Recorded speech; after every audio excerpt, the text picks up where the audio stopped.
As you're watching the video and you find this video helpful, please give it a thumbs up, like my video, and consider subscribing to my channel for similar content. So let's get right to the review.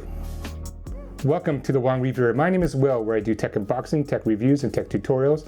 In today's episode, I am going to talk about using the wireless M570 trackball mouse. For most of my working career, I've always had an office job, so it requires me to sit at my computer from about 8 to 4:30 every day. And after years of working at a computer, I was starting to get elbow pain and shoulder pains. And eventually, I had to go get assessed by our health and safety practitioner at work to do an ergonomic assessment. So they did assessment on my workstation, they adjusted my height of my chair, they adjusted like where I put my mouse and keyboard, they adjusted also the monitor as well, and they taught me how to sit properly in my chair as well. But one of the things that person also suggested was to get a wireless trackball mouse. They said that the motion of using my mouse like this could it be causing the elbow and shoulder pain. So I did what they suggested, and I went and got a wireless trackball mouse. And so that's something similar to this, where you're stationary and you just only move your thumb to move the cursor around your screen. Here is a quick overview of the MX570 mouse. It has a thumb control trackball, nice and big.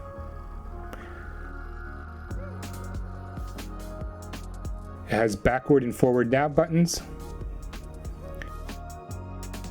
squirrel wheel, and it also has a button that you can use, and has left and right buttons.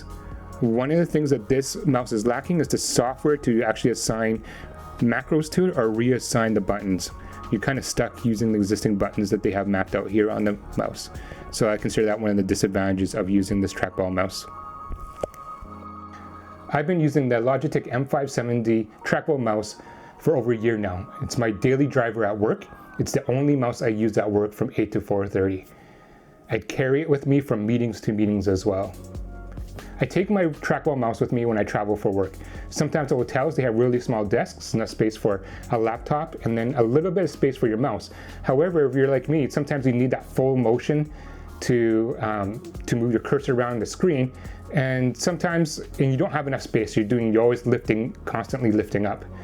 So having a trackball mouse allows you to have a smaller footprint on the desk without having you to actually lift your mouse up and use that full range of motion, allowing you to kind of use that limited space that you're given. So that's another advantage as well.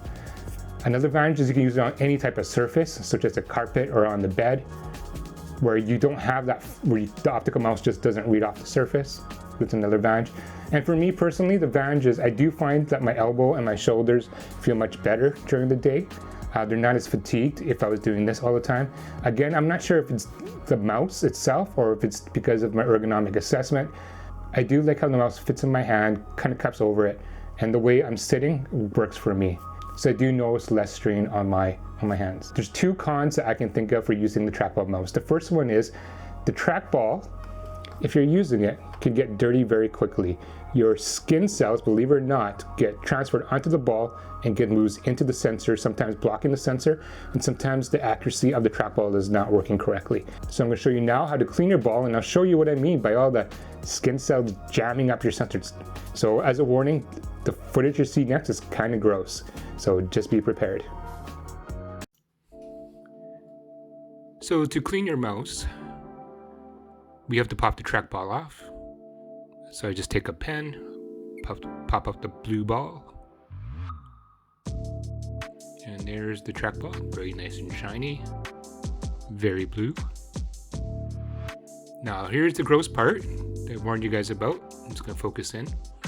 So now there's 3 sensors in the mouse that tracks the movement of the ball, and you can see all 3 sensors are covered with dead skin cells.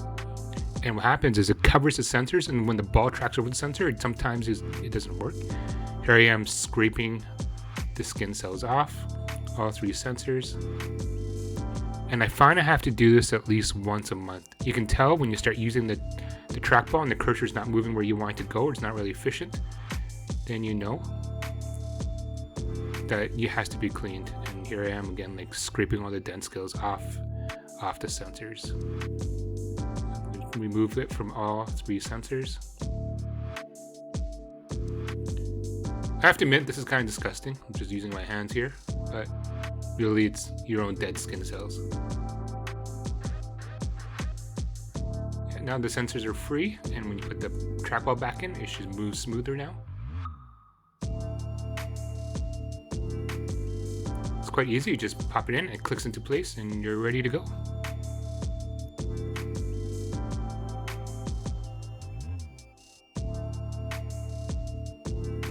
Okay, so now that we've cleaned our ball, the second con I have for using this mouse is people would judge you for using this mouse, especially if you use this in a work environment like I do.